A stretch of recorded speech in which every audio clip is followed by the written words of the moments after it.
What's up, everybody? Thralls Metal here once again. I'm Necrotic. I'm Jammin. And we have an album review for you. So another one that came out that we definitely wanted to go over because we're both fans of the band was the latest offering from Evile, The Unknown. This also comes out on the 14th of July on Napalm Records. This band formed back in 2004 in the UK. This is their 6th album overall, second since Old Drake has taken over on vocals, and I mean, the last album was kind of a comeback in a way. Hell Unleashed, we went over it. It was a violent, thrashy affair. It was a lot of fun to go over. Year-ender for me. I loved that record. Now, that album was kind of marred by the fact that Matt Drake had left the band. He was the frontman up until that point, and Old Drake had to step up and do vocals and become the frontman of Evile, and I think he did an all right job. I mean, his vocals, we had some issues with it on that album, but overall, like, the sound was still there. They were thrashy, they were fast, they even did a fucking kick-ass song about The Thing, which is, like, the best fucking horror movie. Now,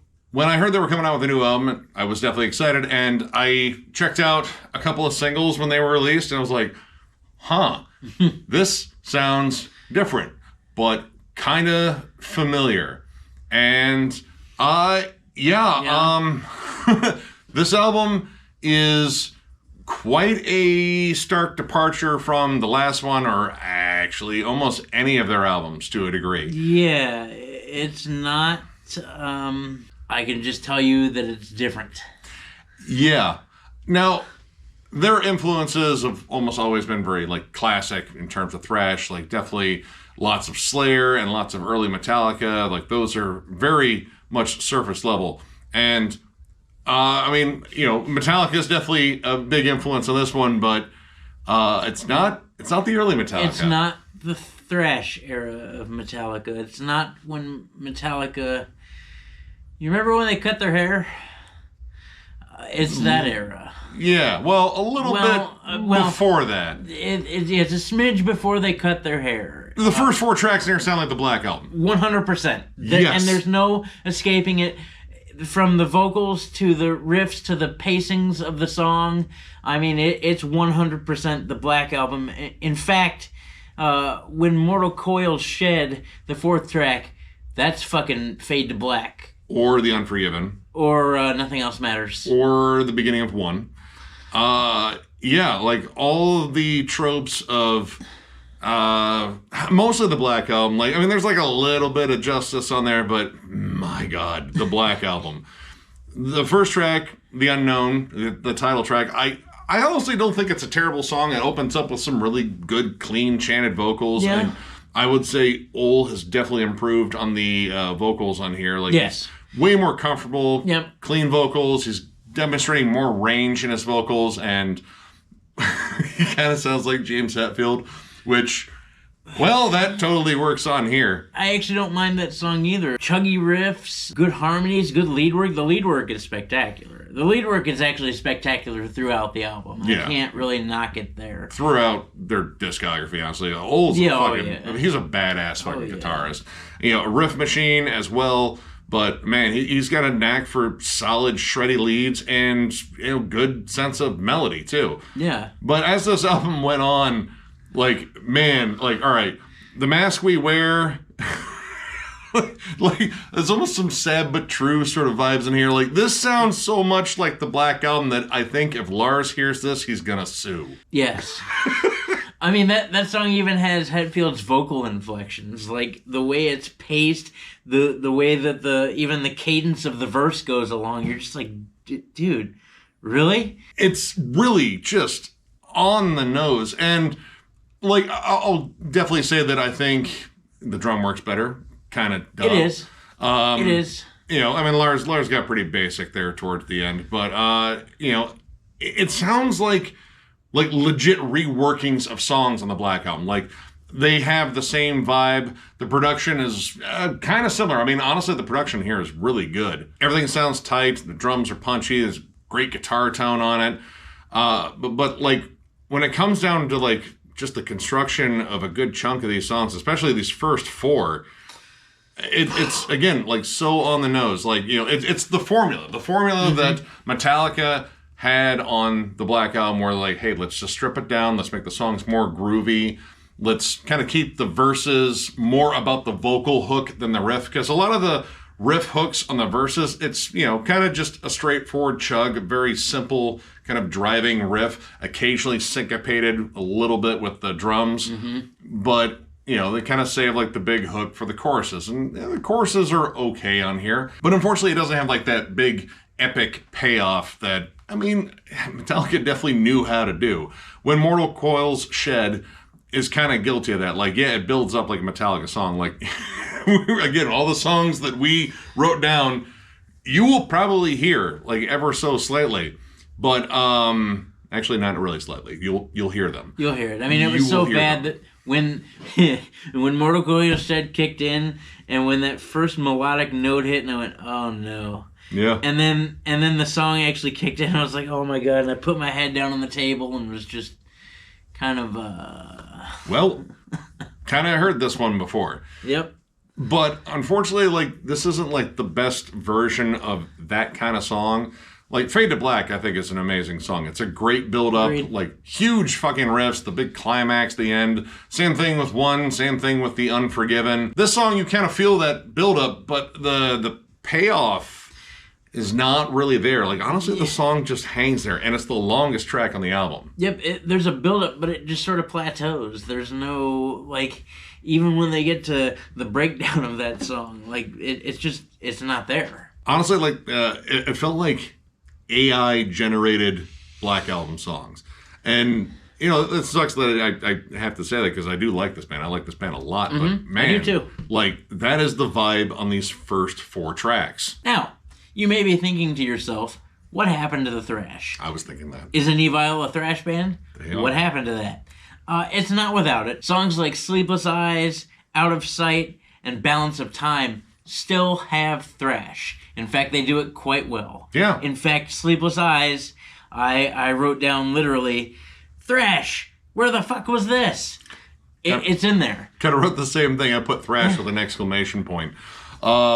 This kind of feels like the song that should have opened this album, or opened like any Evile album. Really? But yeah, at the halfway point, it just kind of decides to get back to, well, what they were known for. Like, Evile was, I would say, kind of important in terms of the whole resurgence of thrash in the mid-2000s, like them and Municipal Waste, and I would say like Gamma Bomb was in there. Like, there was a whole bunch of bands playing thrash metal again at that point, and Evile was one of the standouts.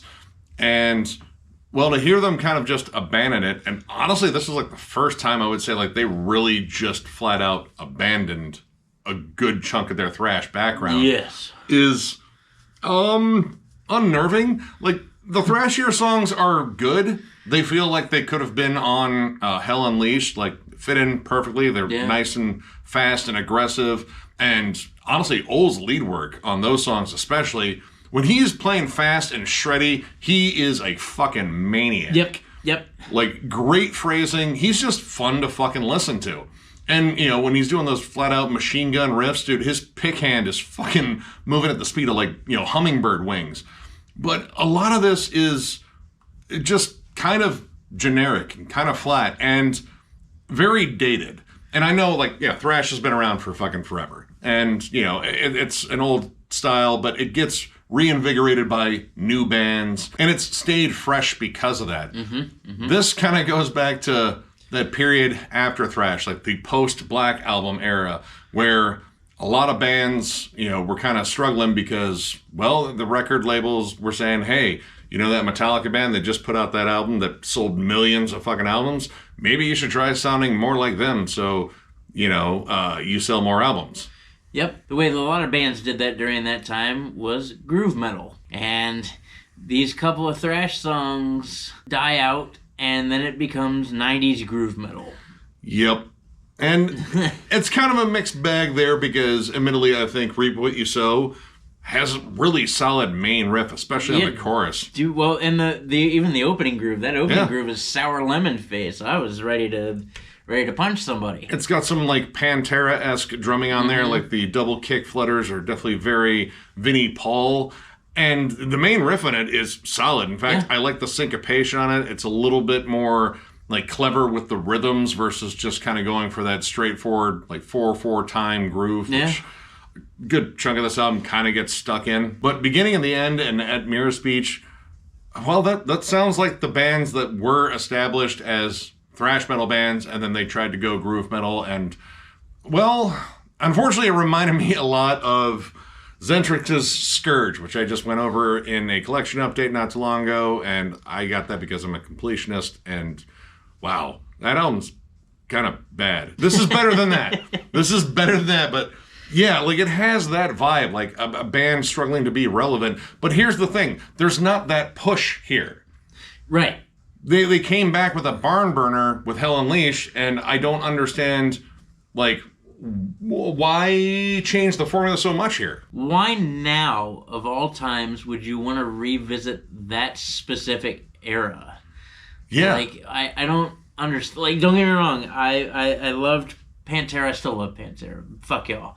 I still really love early Machine Head. I probably always will. I still jam those records all the time. But, I mean, like, why would you want to recreate that magic? Like, I don't get what you're trying to do. Yeah, my only guess is like, all right, there is a wave of 90s nostalgia, like this big tidal wave coming for all the 90s kids, like they're all grown up now and they want to revisit all that stuff, and Pantera was a big part of that, and so was groove metal, and that might have been a big gateway sort of moment for a lot of kids in the 90s. It was one for me, for sure. Me too. But I also remember metal not being very cool back then. And, you know, like the whole grunge takeover and then, you know, nu metal. And yeah, I mean, it was a kind of an odd time. I just don't quite get this. Like, it almost feels as though the thrashier songs in here are almost like appeasement for the older fans. But I would agree. Yeah, the direction on here is, I don't know. Like, I wouldn't say aimless because I feel like they had a target in mind, but I don't quite understand it. Especially because there's not really a resurgence of that beyond the fact that Pantera is touring Pantera. Right. Yeah. There's not really a resurgence of that style of music, and I feel like, you know, if you wanted to say dive on the coattails of something, it would have been back then, because I don't think now is the time in music to revisit that era. No, I mean, and especially when you have like a real established brand. Like, this is one of those albums that, I mean, I have to imagine they probably know that this is going to be like kind of divisive with fans. Like, this is again, like such a huge departure for the most part. Like, again, like, there are 3 tracks on here that I feel really embody what Evile does well. Yep, correct. And then the rest of it is, I don't even call it like searching for a new sound or like revisiting a different sound. But man, I don't know. Like the sound is like, it's that thrash killer sound. Like the one that kind of put thrash in its fucking shallow grave that luckily it dug its way out of, courtesy of bands like Evile. Right, exactly. So that was a point I was making when we were talking earlier. Why, as that band that brought thrash back out of the darkness, would you try to throw it back into the same darkness that it came out of? Like, what? That doesn't make any sense at all. Yeah. I mean, you know, I thought of like, all right, maybe this was all written by one of the members, but this was actually a band writing. Like, everyone contributed on this. And I don't know, like, I don't get this album. And while I don't think any of it is executed poorly, like, you know, I mean, they're playing the styles well. Yeah, correct. It's just not what I ordered and not what I really wanted from this band. This is just, I don't know, a head scratcher of a release. And I'd be lying if I said I wasn't really disappointed. Right, it's not Evile. I don't know. Like, my only guess is, like, you know, this is, you know, now old Drake is like, you know, he's the front man of the band, like probably the principal songwriter out of all of them, and this is the direction he wants to go. Maybe this is a love letter to the Black Album. Maybe. I don't know. But I really didn't dig it, and that sucks because I do dig this band. Correct. So I got to be honest here. I'm going to give this 2 stars. I'm really let down by it. Again, musically, I don't think anything's like executed poorly, but what they're executing is not really what I wanted to hear. Like the first 4 tracks in here, man, make this like kind of a sluggish pace. And then by the time the thrash comes in, you're still kind of just left there scratching your head. Like, all right, what was the first 4 songs about? What was the point of that? I don't get it. They almost run like a medley. But yeah, this album, it feels just kind of uneven. I will say that Ole has become better on vocals.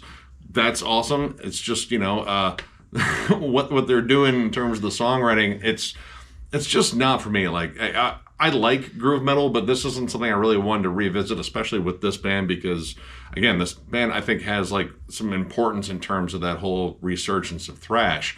If you're a fan of the Black Album, Machine Head, like the first 2 albums, like, just kind of like 90s groove metal, and just a pinch of thrash on there, too, I'd say check it out. I could see this one being divisive with a lot of fans, but who knows?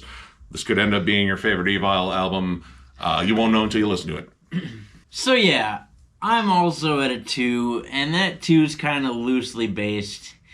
Look, here's the thing.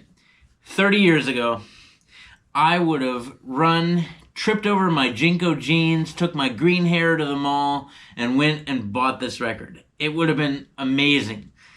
However, 30 years later, I don't run, I'm old, I don't own any of that shit anymore, and now my hair is gray. Look, the first 4 songs are laughably similar to the Black Album. Like, it's there, and once you hear it, you can't unhear it. There are a couple of decent songs. Again, when they go back to thrash, that's what they do. That's what Evile does, and they do it well. Albeit even those thrashy songs still sound like earlier Metallica, but it's okay. What I don't get is this going back to 90s groove metal. Don't get me wrong, I like 90s groove metal, but this is Evile, and I just don't see how any of that fits. I will still jam Evile again. Go back and listen to Enter the Grave. That's Evile. You'll fucking love that. It doesn't get a whole lot better than that. But I'm not sure what this record is. And it's really not something I will probably ever go back and revisit again. Check it out for yourself. You don't have to listen to us. We're old. Those of you that are still young, hold on to that. Listen to this. Form an opinion for yourself. We always say you should do that. For me personally, not so much.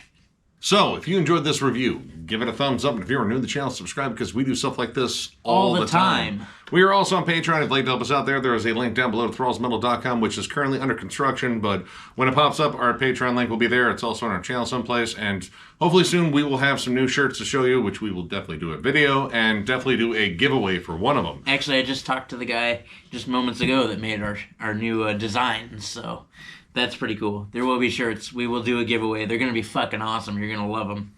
And, yeah, of course, thank you guys so much for all the support, getting us to landmarks in terms of subscribers that it's still baffling to me, but thank you regardless. You guys fucking rule, and plenty of stuff coming your way, so definitely stay tuned, and we will catch you later.